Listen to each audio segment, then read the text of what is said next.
अडानी समूह पर एक बार फिर संकट के बादल गहराते दिख रहे हैं और इस बार निशाने पर हैं वो विदेशी फंड्स जिन्होंने अडानी कंपनियों में भारी निवेश कर रखा है, लेकिन अब तक अपनी असली पहचान छुपाए बैठे हैं।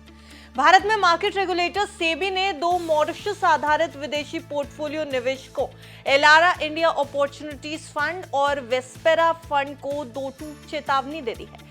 अगर शेयर होल्डर्स की पूरी जानकारी नहीं दी गई तो उनका लाइसेंस हो सकता है रद्द और भारी जुर्माना लगेगा। सवाल यह चेतावनी कोई एक दिन की कहानी नहीं है, यह 2 साल पुराना मामला है जो अब और गंभीर होता जा रहा है और इसके तार जुड़ते हैं 2023 की उस बड़ी रिपोर्ट से जिसने देश के सबसे बड़े कारोबारी ग्रुप में हलचल मचा दी थी।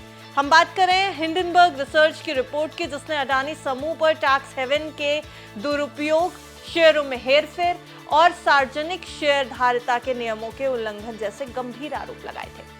नमस्कार, आप देख रहे हैं बिस्तक, मैं हूं आपके साथ अनिमा द्विवेदी। साल 2023 जब हिंडनबर्ग ने अडानी ग्रुप पर गंभीर आरोप लगाए थे, उसी समय से सेबी ने अडानी ग्रुप और उससे जुड़े 13 विदेशी निवेशकों पर जांच शुरू की थी।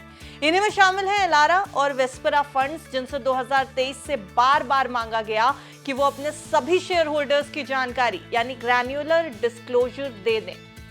लेकिन रॉयटर्स के पास मौजूद 28 मार्च 2025 की एक गोपनीय सेबी रिपोर्ट के मुताबिक आज तक एनएफपीआई ने यह जानकारी नहीं दी है, ना ही कोई कारण बताया कि इससे मिनिमम सार्वजनिक शेयरधारिता की जांच में मुश्किल आई। आपको बता दें कि भारतीय नियमों के तहत कम से कम 25% शेयर पब्लिक शेयर होल्डर्स के पास होना बेहद जरूरी है।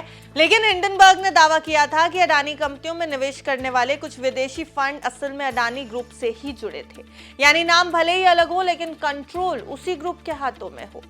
अब एलारा और वेस्पेरा दोनों पर आरोप है कि उन्होंने अडानी स्टॉक्स में 5% से ज्यादा की होल्डिंग हासिल करने के बाद भी जरूरी खुलासे नहीं किए, जो एक गंभीर नियम उल्लंघन है। दिलचस्प बात यह है कि भले ही ये फंड मॉरिशस में स्थित हो, लेकिन भारतीय बाजार में फॉरेन पोर्टफोलियो इन्वेस्टर के रूप में रजिस्टर्ड है, यानी ये सेबी की निगरानी में आते हैं और इन पर भारतीय कानून भी लागू होता है।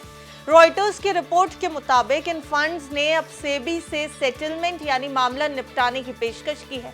बिना अपनी गलती माने केवल पैसे देकर जुर्माना भरने का प्रस्ताव रखा गया है।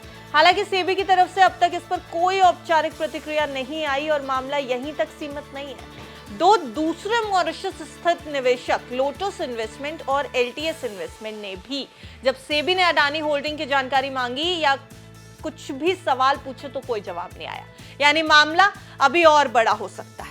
अब सिर्फ सेबी ही नहीं, अमेरिका में भी अडानी ग्रुप की मुश्किलें बढ़ रही हैं। नवंबर 2024 में अमेरिकी अधिकारियों ने अडानी ग्रुप के चेयरमैन गौतम अडानी और कुछ अधिकारियों पर रिश्वत देने और अमेरिकी निवेशकों को गुमराह करने जैसे आरोपों में केस दर्ज किया था। हालांकि अडानी ग्रुप ने इन सभी आरोपों को सिरे से खारिज किया और उन्हें बेसलेस यानी बिना आधार का बता दिया। तो अब सवाल यह है कि क्या सेबी इन विदेशी फंड्स के खिलाफ कड़ी कार्रवाई करेगा? क्या एलारा और वेस्पेरा जैसे फंड्स की लाइसेंसिंग रद्द हो सकती है? और अगर ये फंड सच में अडानी ग्रुप से जुड़े पाए गए तो क्या इससे भारत की सबसे बड़ी कारोबारी यूनिट की साख पर फिर से संकट खड़ा होगा? इस पूरी जांच का नतीजा सिर्फ अडानी ग्रुप तक सीमित नहीं रहेगा, ये भारत के पूरे निवेश तंत्र यानी पूरे इन्वेस्टमेंट स्ट्रक्चर, नियमों की सख्ती और विदेशी निवेशकों की ट्रांसपेरेंसी पर बड़ा असर डाल सकता है। हमारी नजर इस मामले पर बनी रहेगी। अगर सेबी कोई भी बड़ा एक्शन लेता है या कोर्ट में कोई बड़ा मोड़ आता है तो हम आपको इसकी हर अपडेट सबसे पहले देंगे। इसलिए बिल्कुल भी मत भूलिएगा सब्सक्राइब करना बिस्तक को, ताकि आपको इस ग्रुप से जुड़ी हर अपडेटेड खबर समय से मिलती रहे। देखते रहिए बिस्तक।